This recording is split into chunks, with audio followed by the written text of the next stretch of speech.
I am here with a new friend that I made in Atlanta at a cocktail party for people that participate in the Shafer game.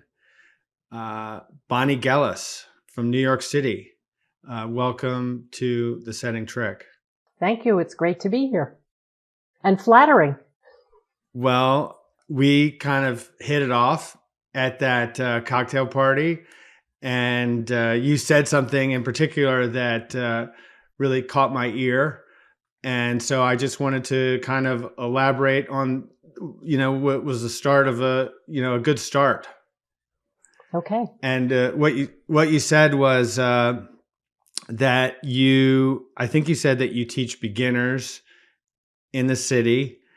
And you said that you talked about it as like a service, like doing that. And so I wanted to hear, am I getting that right?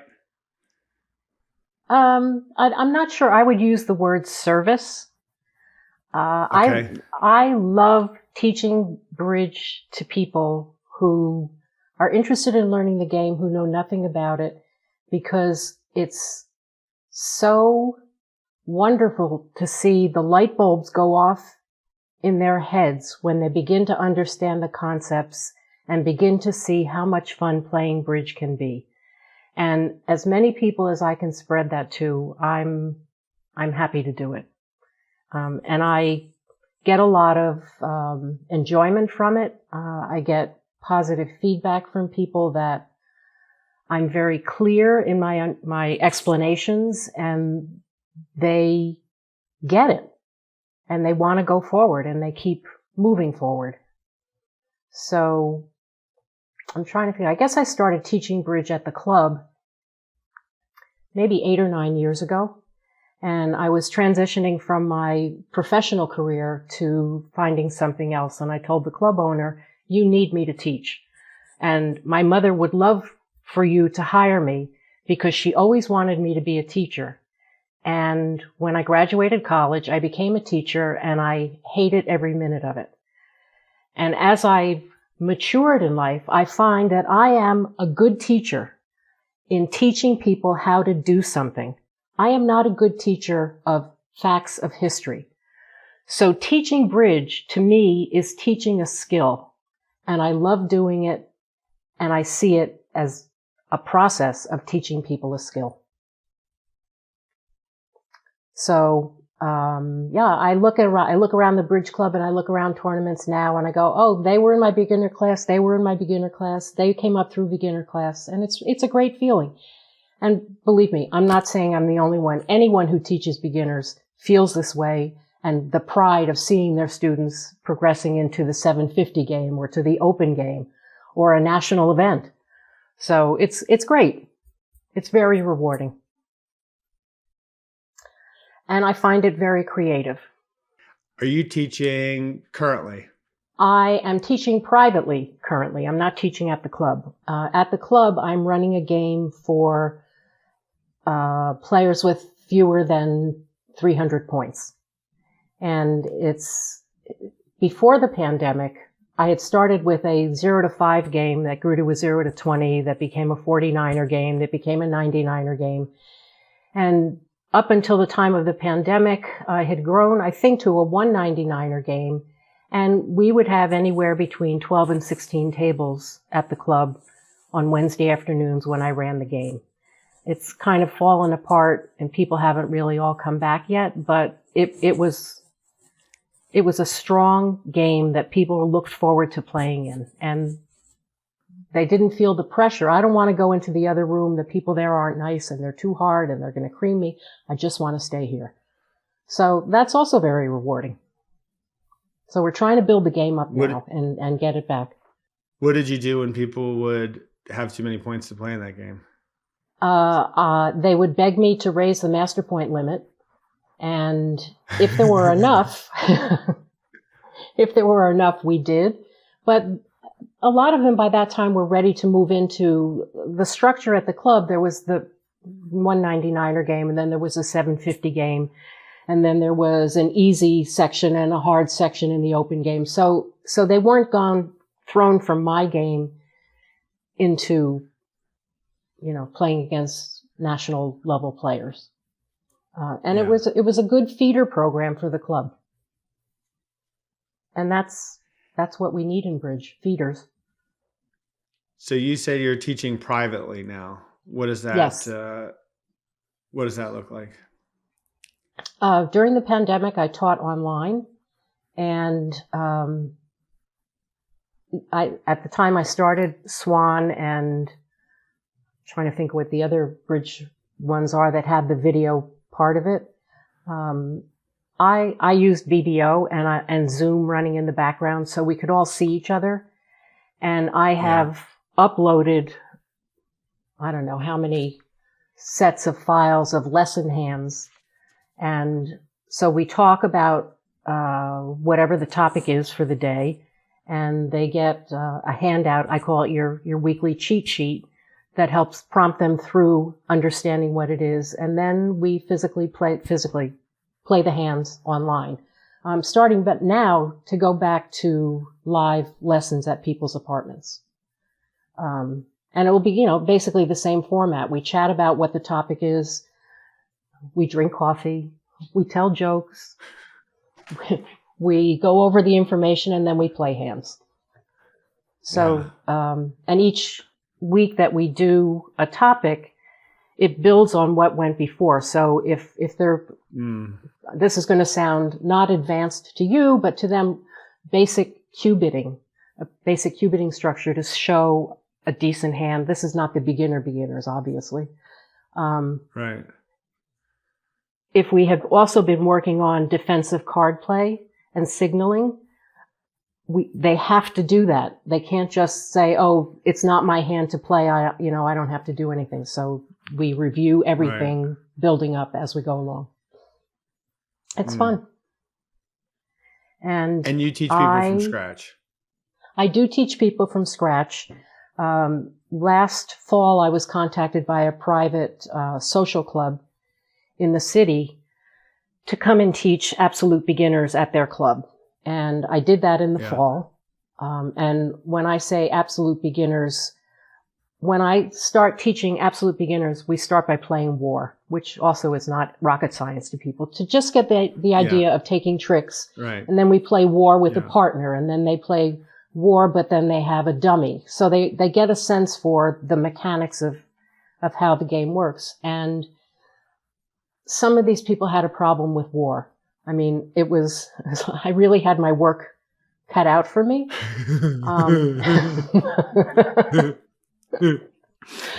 So we had a lot of repetition, and it was an 8-week session. And then, the holidays came along, and the manager of the club called me, and she said, "Everybody loves you. They want you to come back, but could you start from the beginning again?" So I'm just going to repeat everything. But to me, they could say, "All right, no, this is too much. I don't get it. I'm never going to get it." They want to learn it, and they want to do it again. So I think that's great. Right. It's fun. And I try and make it fun. So I just came from a lunch, and there were 2 people at the lunch who expressed interest in learning bridge. Okay. Should I put them in touch with you? They live in Charlottesville, Where are they you're in New York. They Right. live in Charlottesville. Well, I actually have students in San Francisco too. Yes, you can put them in touch with me. I'm getting booked up quickly for the new year, so they can certainly contact me and we can see if it works. Okay. Or they might want to join a group that I already have that's online or something, maybe. So you do one-on-one, but you also do groups, or how? Usually I do a group of 4 or 5. I do have some that are one-on-one. So for example, this guy in California, it's one-on-one. And when we go to BBO, I seat myself at 3 seats, and he's at 1 seat. And, we move around depending on, who's going to play and stuff like that. It seems to work. People like it. And it's fun. It's playing bridge. They're like, "Oh, wow, wow, how did you know that?" And I try and make it fun for them. I'm hesitating here because I know what the next question is going to be, but I've made up a lot of bridge songs to help people remember bridge ideas and bridge conventions. And yeah, it really it really helps them to remember. So let it rip. Let it Let's hear rip. one. Okay. All right. Take me out of this double, take me out of this pain. I know your point count can be quite low. Just give me a hint about where we should go and then bid, bid, bid like you've got 'em. It's all a part of the game. 'Cause a doubled contract that makes is a crying shame. Crazy, right? They're stupid, but people know the melody and they remember the words and they go, oh yeah, take out doubles. Yeah. So it's certainly not part of the ACBL curriculum, but it's the Bonnie Gellas curriculum. And I have people say, what was that song you sang about opening 2 clubs? Or what were that transfer song? Tell me that song again. So they like it, you know, and I think especially for new players, I don't want them to feel intimidated. So if they can laugh and have a good time and not get the concept, but still want to come back, that's a win. Yeah. You know, that's a win. And that's my approach. I like to be happy. So I think that's great. It sounds like you're doing a great job. I mean, that's I would like fun, to think you know? so. Like a song, like a song to help remember. That's totally my speed. Yeah. The song. I think we talked about that. You've listened to some of the podcast episodes. You know, the song that we have on this, that's a song that I wrote. It's called This Is the Song About Bridge. This is the song about bridge. 3-note trump, 4 of a major, 5 of a minor. That's game. That's game. And that's where that whole melody that we also use at the beginning of Double Dummy, that's from that. Okay, well, day but one. But it's a different. Bridge. It's a new song. It's not a it's not the Take Me Out to the Ball Game. But I would love for you to use that. I'm happy to send you. Please do. Words. Do. Absolutely. On day one, they get clubs, diamonds, hearts and spades, clubs, diamonds, hearts and spades, and at the very top is the no trump that you play. Clubs, diamonds, hearts and spades, and no trump. They know the rank of the suits. They learn the ranking of the suits. And like, what percentage of these people are singing along? Many of them.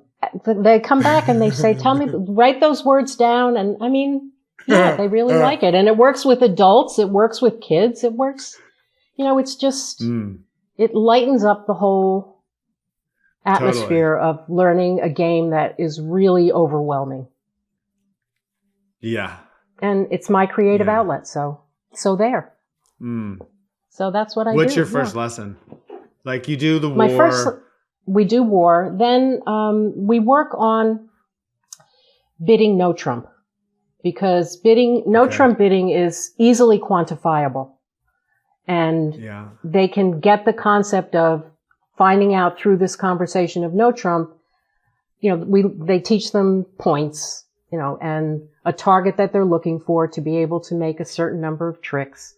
And the math of no trump makes it easy for them to do that. So we spend the first couple of weeks bidding and playing 1 no trump, 1 no trump pass, 1 no trump, 2 no trump, 1 no trump, 3 no trump. And, you know, that gets them going. So then they feel like they're geniuses because they can bid and they can play a bridge hand. And then we get to opening major suits and it's like, complete. They're like, what? Because it's such a different reality. But yeah, no trump is where we start. And they get it, you know, they get it. What's an example of a recent example you can think of where a student got what you were saying? Like the light bulb? Yeah. So at this private club social club where I was teaching, it had to do with no Trump. And I mean, it seemed so obvious to me, but it was such a revelation that she said, oh, I get it now. In bidding, I know how many points my partner has when she says pass. And when she says to no Trump, I just add that to my points to know how close I'm getting to this. I mean, it was a revelation to her that that's all you really are trying to do. And that's what the language of bridge was. And she was like, I'm so excited. I get this. I get this. And I said, great. You're going to be a bridge star. What do you do when somebody doesn't get it? I try and approach it from a different angle. As I said, this entire group that I was teaching, they were like, just feeling very confused about everything. And I said, all right, well, we're going to take a step back and review and try and look at this from a different angle and try and figure out where the confusion is. And the reality is some people just are not going to get it. And try as they may, they want it to be something that it's not. And so as much as I will go over the structure of 1 heart, 2 hearts, 1 heart, 3 hearts, 1 heart, 4 hearts, they don't understand, well, why wouldn't I just say, and why does my partner play it? I was the one who said 4 hearts. And I said, well, it's the first person. It's stuff that we take so for granted that they don't, they see it differently. And like, well, why does it have to be like that?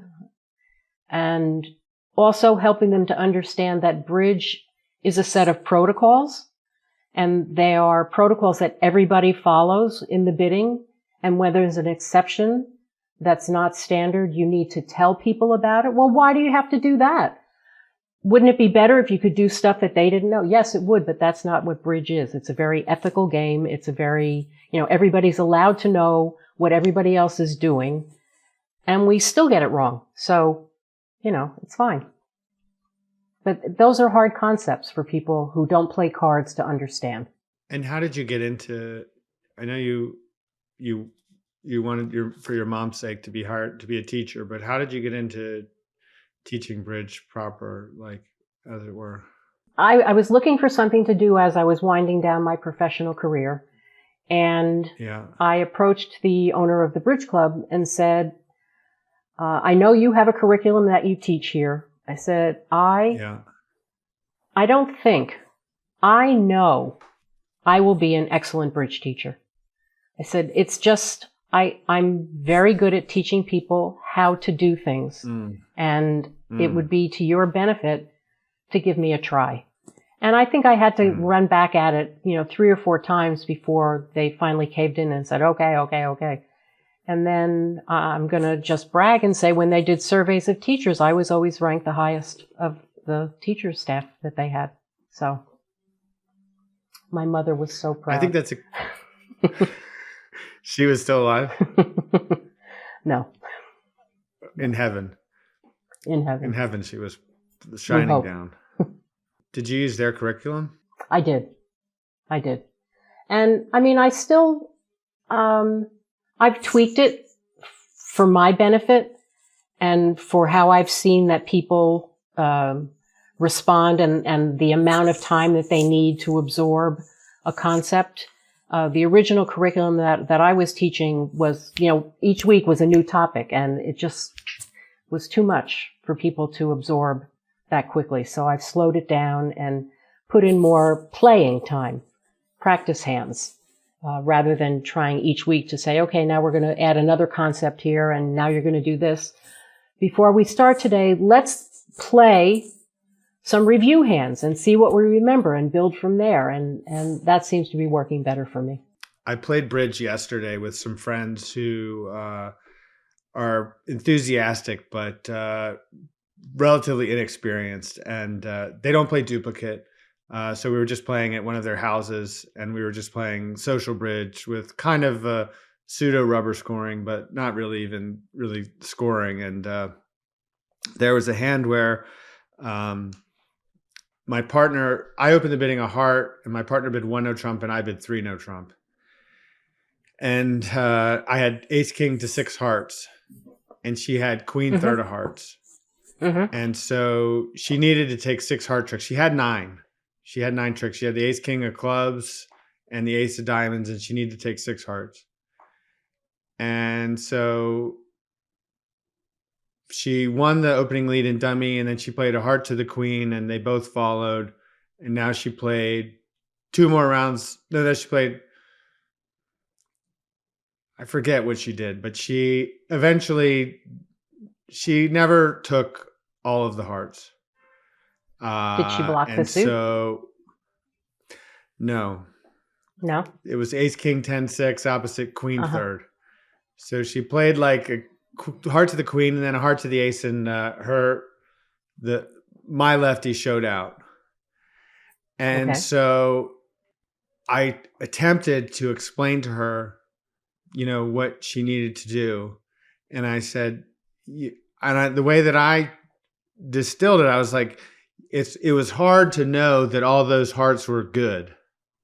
It was hard for you to know that the 10, the 8, and the 4 or whatever were good. And she said, so I said that. She seemed like she was following. And then I said, because you have 6 in the dummy and 3 in your hand, you just need if everybody follows one time, they're going to, it's all going to be set up. Right. And I think at that point, she was like she didn't, I'd lost her. And it was really, maybe I shouldn't be so emotional, but it was really like, I really felt the depth of like her confusion. And I didn't know what to do. And I regretted, I regretted that I even went there, and I didn't know how to. And then I was thinking about it afterwards, and I was thinking, what if I had said, like, maybe taking the suit in isolation, because we were keeping our own cards, so we weren't throwing them all in the muck. And what if I had said, now, how many cards are there between us? Like, I feel like maybe I did too much of the work for her.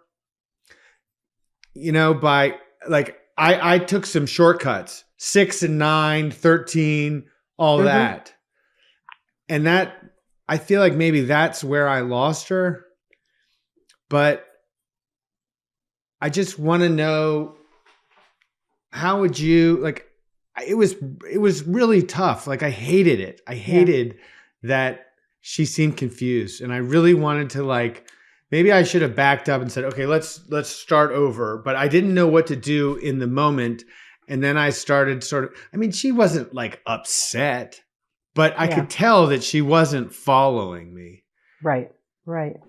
Well, I think one of the, I'm not going to say one of the hardest, one of the things new players are surprised about is that they have to count how many cards have been played in a suit. I've heard people say to me, I said, well, how many times have you played, to the declarer, how many times have you played this suit?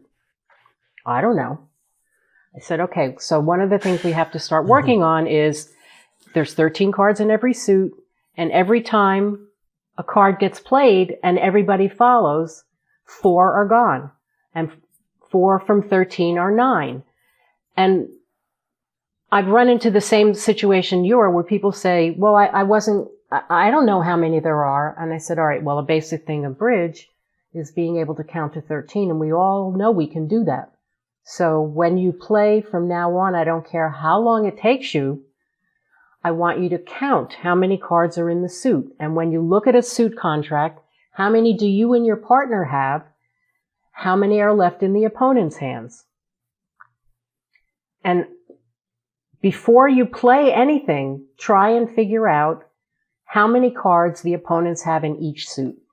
And I mean, I don't even go to the math of splitting 3-2 and 4-1. And I said, but if you, you know, you need to at least try to remember how many cards have been played in the suit.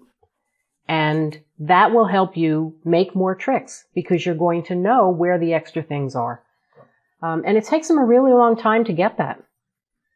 And I thought what you were going to say was that she totally blocked the suit by playing the ace and the king and then to the queen and couldn't get back to the hearts for the rest of them because they do that all the time. Yeah. But it's hard. I don't think there's a magic bullet for doing that other than to say, all right, let's back up and how many cards did you have? So how many do they have? And all you need to do when you know there are 9 is count for 4 missing cards. You don't even have to count to 13. You just have to find 4 missing cards. Right. That's probably how I would approach it.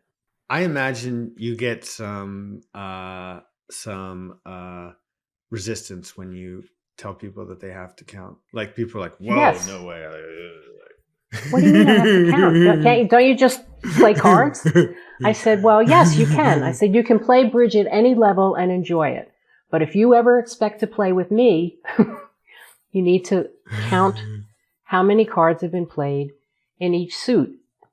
At least just start with the trump suit. You know, if we're playing trump hands, just start with the trump suit. That's the most dangerous one.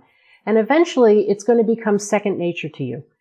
And when they start doing that and seeing it and saying, oh, yeah, oh, no, I know all the trump is gone. I'm safe. It's cute. Yeah.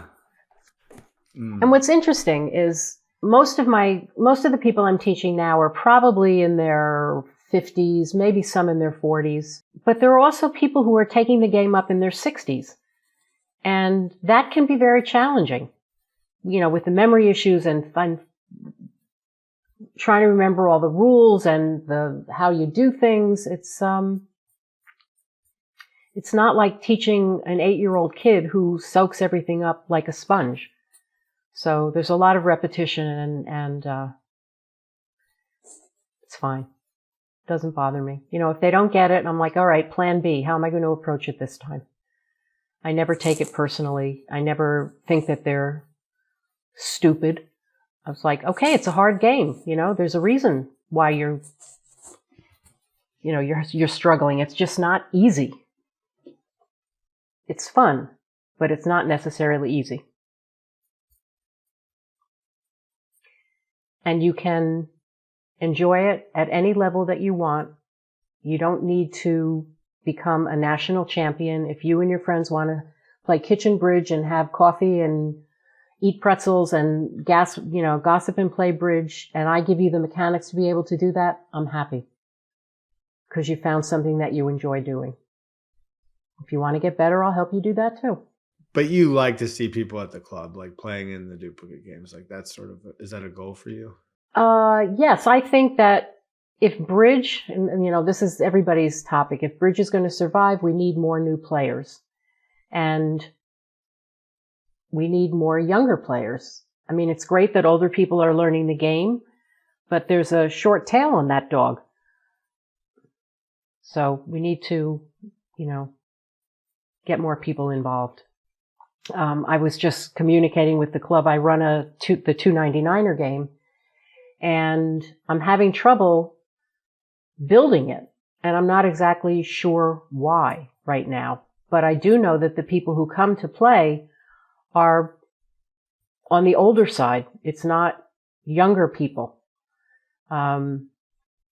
The private club that I'm teaching at, I would say it's mostly mothers in their late 40s and early 50s. And that's different than the demographic who's playing in the game. And they're months away from playing in a bridge game. So I'm not really sure what the solution is. I think that the ACBL has a monumental task ahead of them in keeping bridge going. How do you know when isn't that a Debbie Downer? A club game. How do you know when somebody's ready to play in a club game? They say to me, am I gonna feel stupid if I come to play in your newcomer game? And I say, no, bridge is a game of mistakes. Everybody makes mistakes. You're going to learn a lot by playing against people who are maybe better than you. And you're going to feel great when you sit at a table and you go, oh, I know they did that wrong.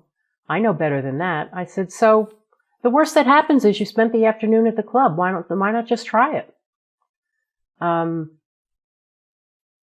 There are several people who run the supervised play at the local bridge club. And I'm in contact with them because they will say to me, I think I have a couple of players from supervised play who are ready for bridge. Should they come? I was like, yeah, send them over. So, that's really the feeder, is the supervised play. And I'm not been doing that. How many ACBL members do you think you're responsible currently that you have under your wing? Several hundred, I would think. Several at least hundred. Maybe several hundred. Hmm. I'm trying to think, because I'm going back to my all the beginner lessons that I did, and then people who came to play who were not members of the ACBL, who joined the ACBL because they liked playing in the game and got hooked on master points. Maybe it's not several hundred, but it's well over 100. Well over 100. Did you teach Ben Clotter, who recently came sixth in the Life Master Pairs? No. You didn't? No, I did not. No, he wasn't one of your... oh, that's too bad. No. Because he probably took up bridge kind of around the time that you were doing this. But most of my teaching is during the day, and if somebody is working, they're taking classes at night, and I wouldn't necessarily be teaching at night. So I'm sure he came through the club, but it wasn't through me. Joe, I know Joe did some of his beginner lessons. Joe, what's Joe's last name? Joe Burns?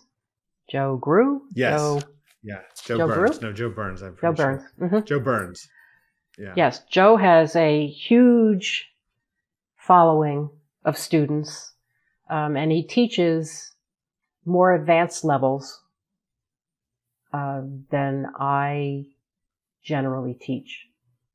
So I don't even know if Joe does beginners anymore, or if he's more, or if, when I see his schedule of classes advertised from the club, they're generally more advanced topics. But he has a huge following. Yeah. And how much do you actually play? Like at the club, for example? So I am going to admit that I have not gone back to the club to play. And I'm not sure why. I've played live bridge at private clubs, but I haven't gone back to the club. I'm not really sure why. How much bridge do I play? So I'm going to let you in on my dirty little secret. My routine for the past 10 or 11 years has been get up in the morning, make a cup of coffee, play 12 hands with the robots, and then start my day. So I was an early adopter of BBO way, way, way, way before the pandemic. And so transitioning to online bridge was very easy for me. And I like it a lot. And I get to play with people that I wouldn't see at the club because they're not in New York. So that's been great. I've made a lot of friends outside of New York doing that. I think you probably know who Yoko Sobel is, right? Yoko? Yeah, okay. So Yoko does run a game at the club on Wednesday evenings, which is a fun game. I mean, it's a real game. It's a social game. It's a serious game, but it's younger people and kind of, there might be some beer and wine involved. I would go that would be my return to the club, going to that game. I just haven't done it yet. I like going to tournaments and I like playing online, so why not? So did you play in Atlanta? I did. I qualified for 2 national event finals and came in second in a Flight A Swiss. So I'm happy. Well, that's not bad at all. No. Nope. A Flight A Swiss. What day was the Flight A Swiss? It was one of the days that I wasn't playing in the finals of another national event. It was not Flight A, Top Flight Swiss. Maybe it was the first, I think it was Monday. The Monday. So what events did you play? I don't remember. Monday. I played in the Life Master pairs, and it just didn't work.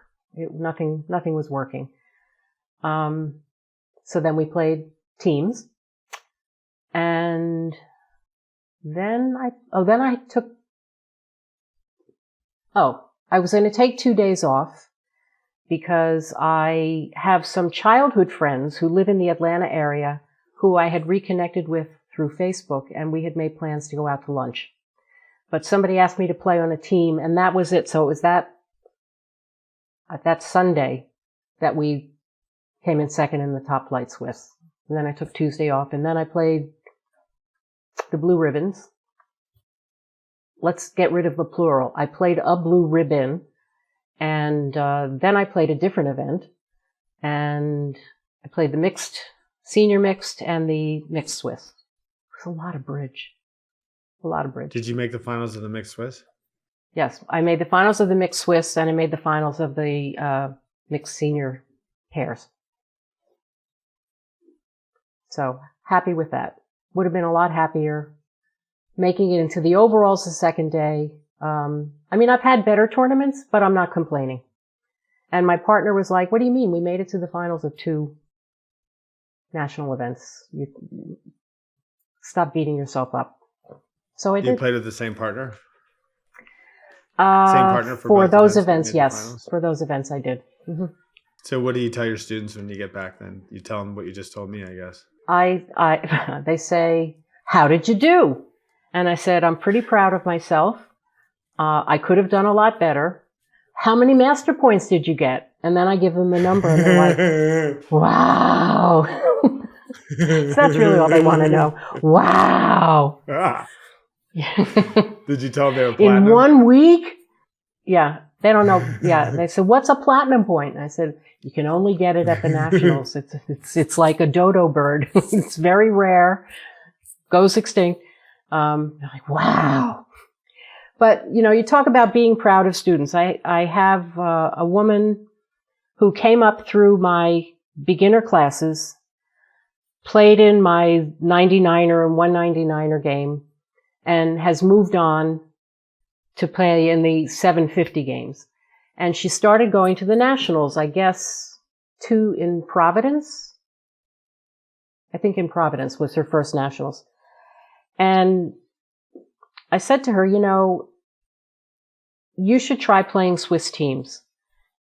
It's a lot more fun. In many ways, it's a lot less pressure, and you can really rack up points.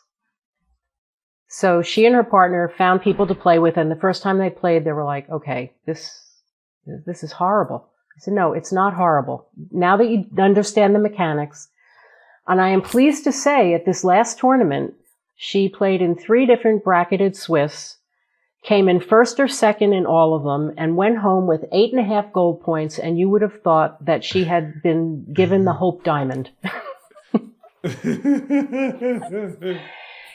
I think it's wonderful. I was so proud of her. She was like, wow. I said, so are you convinced now that teams is what you need to do? She said, yeah, that's great. So she has almost all her gold now just because she's been playing in the teams. How many Life Masters do you think you have? I don't know. A lot. And I see them at the nationals. They're all starting to come back to bridge again. but I don't know that I could actually quantify the total number, but a lot. You know, you can tell when you have students who get it and students are just going to have fun. And I had one class of 6 students, 5 of whom were like, got it. And they are all, you know, playing everything and became life masters. And, oh, Bonnie, guess what we did? You know, and they still come back to me and they go, you know, you taught us that and we remembered it. And now we're doing, it's like being somebody's kindergarten teacher. You know, they always remember how loving you were to them and how kind and how you encouraged them. And they just keep coming back and telling me how much they appreciated it. So my life is not bad. What's your aspiration for your own bridge play? I would like to win a national event. The closest I came, I think it was in Austin. No, it was after Austin. I came in 14th overall in an event, which was, I can't even remember what event it was, but I was like, okay, I'll take that. You know, that's not too shabby. So I think I can get there, but then there are days when I play and I'm like, who am I kidding? This is never going to happen. My partner doesn't like when I say that, but it's okay. It's all fine. How many master points do you have? I am closing in on 5,000. That's my master point goal for next year. Finish that off. You know, I'm one of those people who played bridge for years and years and years and years just because I liked the social aspect of bridge, and I never really. Yeah. I would go to the nationals and never play in a national event. I would play in regional Swiss, you know, regional pair. It's like, oh, I could never play in nationals. So I'm late to the party and late to the party. For the length of time I've been playing, it feels like I should have way more points, but it was so unimportant to me. I think I told you when we had our conversation in Atlanta that I used bridge as a social outlet in business when I traveled for business, which was every week. If I didn't have a client dinner or a company function, I would find the local bridge club and go pick up somebody and play bridge. So I met people around the country, which was great, but there was no aspiration of, you know, well, let's fill out a card and, you know, if you play a wrong card, I'll never speak to you. You know, it was purely social. And so it took me a long time to transition into being more competitive. And now I'm still working on being more competitive. There's a part of me that's just like, sit back, which is not going to get me a national title. I think maybe you were playing with a pro on some days in Atlanta, were you? I did. I play quite frequently with Erez Hendelman, who is also a really, really good friend. And I enjoy playing with him. He enjoys playing with me. We just have a lot of fun at the bridge table, and we've had a lot of good results. And they keep getting better, but it's just nice. You know, it's nice. I like playing with him, and yeah, I like playing with him. He's very easy at the table. He makes it possible for me to play my best bridge by not giving me snake eyes or, you know, raised eyebrows. You know, it's just very even keel, and it's wonderful. So yes, I play with him. We play in every nationals. But he plays in the Shafer game, but you don't play in the Shafer game with him. I don't. You know, when the Shafer game started, it was for stars. I don't have a star. So at this point, I believe that the participation is much more relaxed, and I probably could play. But I haven't. I don't know. Do you think I should? Oh, I don't know. Maybe. I mean, I'm grateful that you were at the party. I'm going to send some. Why, thank you. That's very nice. Students your way. I'm going to send some students your way. Yeah, absolutely. 100%. Sounds cool. Yeah. Yeah. So maybe I will. Maybe I we don't should know. play on bridge base. Maybe you and I should play sometime on like in a I speedball. would Should we love play to do that. speedballs? I love speed. I love BBO. I'm sorry. I'm a BBO person and have been for a long time. I'm becoming addicted to the instant tournaments because you play against 100 people. It's an easy way to get master points. And when you're trying to, so I used to tell my partner, okay, great. It's a new month. You know what the goal is? As many points as there are days in the month. And he used to laugh. And I would say, I'm serious. I'm totally serious. And that's my goal every month. But I would love to play with you, John. That would be fun. What's your favorite thing about bridge? I think you've probably touched on this some, but if you had to say, like, So my favorite things about bridge are it's a challenging, stimulating, mind-stimulating experience. It's also a very creative experience. I mean, you not every bid is rote. You know, you really have to think and come up with ways around things to get communicated what you want to communicate. And so in that respect, it's kind of like a puzzle as well. And that intrigues me.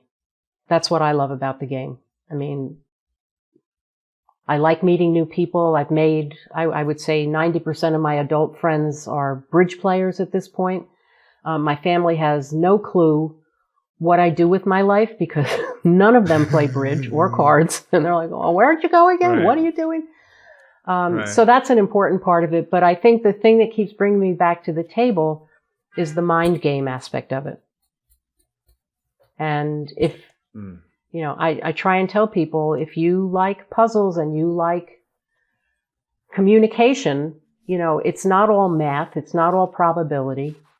It's being able to communicate as well. And that's fun. What about you? What's my favorite thing about bridge? Yeah. I just think it's endlessly fascinating. I think, I mean, there was a hand that I played in a Swiss teams in Atlanta where I knew the that mixed twist that you won. No. Thank you. No, this was a downstairs basement Swiss, and I was in a part score. I think I was in 2 spades, and I knew that my left-hand opponent only had 2 spades. And so it was possible that if they didn't have like the 10 of spades, I could make my contract. And I got to a point like late in the hand where I knew that I could ruff with like the 8 or something because dummy had, I forget if they didn't have, I don't remember exactly what it was. But if they were going to over rough, I needed to kind of like cross rough the hand at this point in order to make it.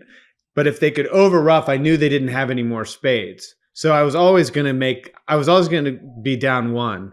But if they didn't have like the higher spade spot, I was going to be able to make it because then I was going to score a trump trick en passant at the end. And so my partner, God bless him, Matt Brown from New Zealand, he's an excellent bridge player. He's had some great results on the New Zealand Open team. And but I saw on his face some horrors throughout our week of playing together. I recognized that look that I hated seeing. And so it was just a part score. I mean, I was in 2 spades. And I told him about the position afterwards. And it was like, so he was like, oh, that's that. Like he got it, you know, like he understood it immediately. And he's like, oh, that's cool, you know? And it's like, just even that, you know, it's not a slam. It's not a game. It's just Right. like I'm just trying to make this part score. And like I had to really think about it though, because one of my failings as a bridge player is I play too fast.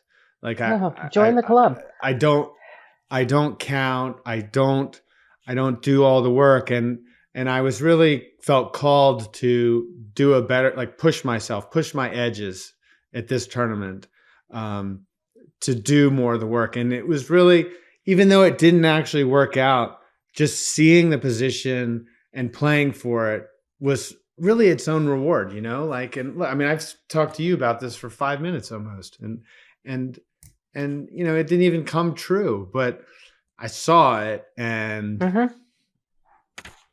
yeah, I mean, that's the magic of bridge. All of a sudden you see something and you go, oh, wow, But yeah, playing too fast is the bane of my existence.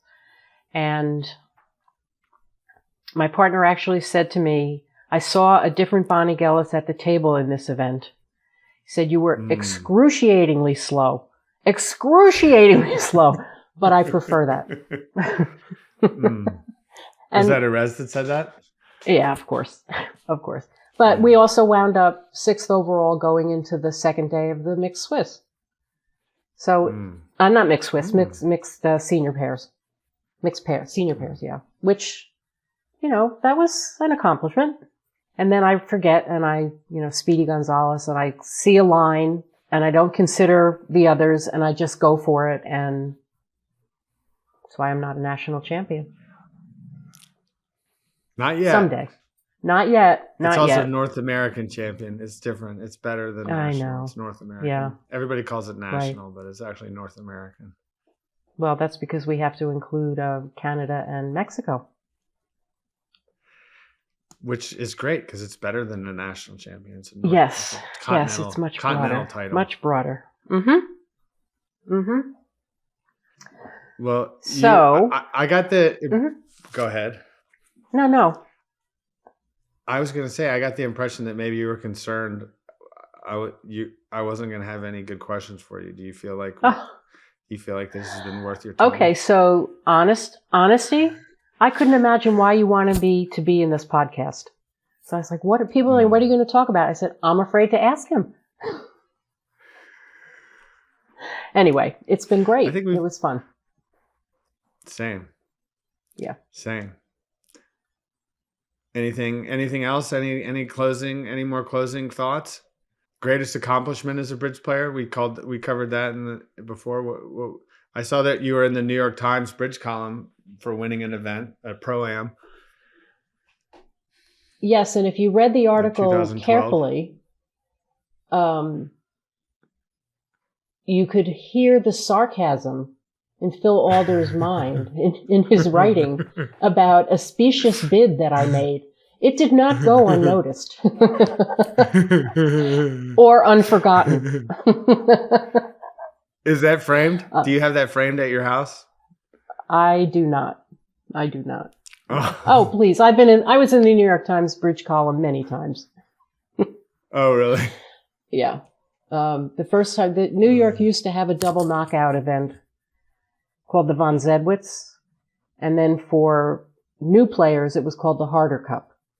And my team won the Harder Cup. And I don't know, did you ever know Steve Ellison?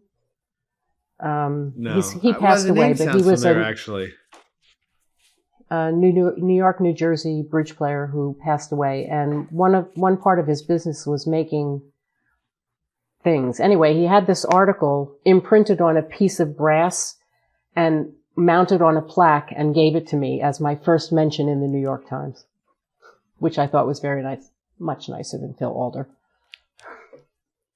So yeah, I don't have it.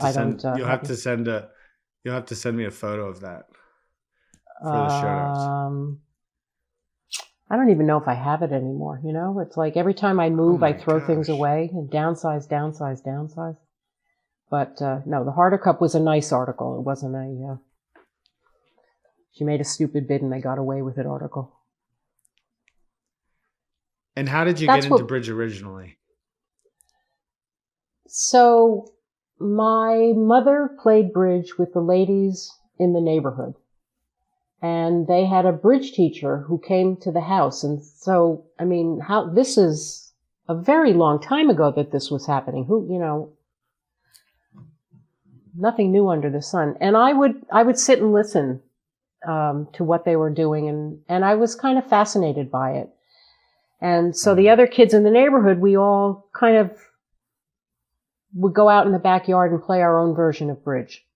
Not really knowing too much about it, but I was always interested. And when I got to college, the women in my dorm wanted to play bridge. And so we started playing, and I knew that they were wrong.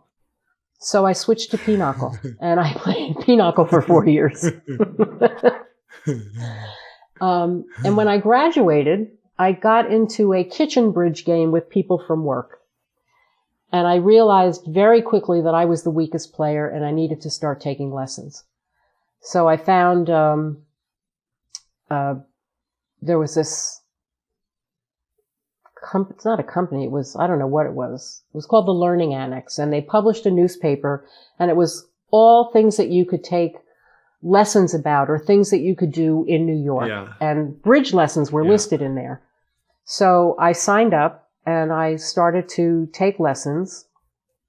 And I would say of my adult friends, 85% of them took lessons from the same person and had my eyes opened to a whole new world.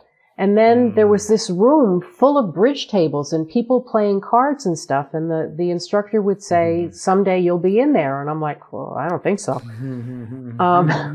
And then there I was. So that was it. It was just because I felt not good enough to play with this group from work that I started taking lessons. And then I was totally hooked. It's like, okay, this is fascinating. It makes sense to me. It's logical. It's fun. It's creative. I'm meeting a lot of new people. It was great. And I don't see that happening anymore. Anywhere. And I don't know how to get it started again. Did you surpass all the work people? Yes. Those work people? Yes. Because especially now I'm playing a lot more tournaments. I don't even know if they're playing. Life gets in the way. We were all young and carefree and didn't have responsibilities, and people then got married and had children, and it pulls you away from the game. So being me, unmarried, I got to keep playing. So it was fine. It worked for me, yeah. But that's how I got into it. It was early. And the irony is, my mother would never play with me. You're too good. You'll be too good. I'll be afraid. Like, okay. So we never played.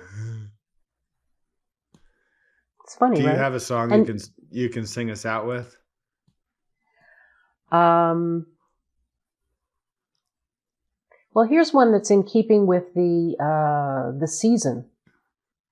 Okay. I have a big hand, 22 points. I have a monster, I'll bid 2 clubs.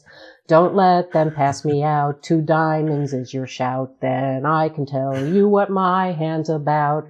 2 no trump says 22 to 24 points. 3 no trump, a couple more points. Damon's on and so are transfers. Make a bid, you'll get an answer. Count with me to 33. Slam is where we ought to be. It's a gift, John. It's a gift. It's a gift. What is? I entertain myself immensely doing this.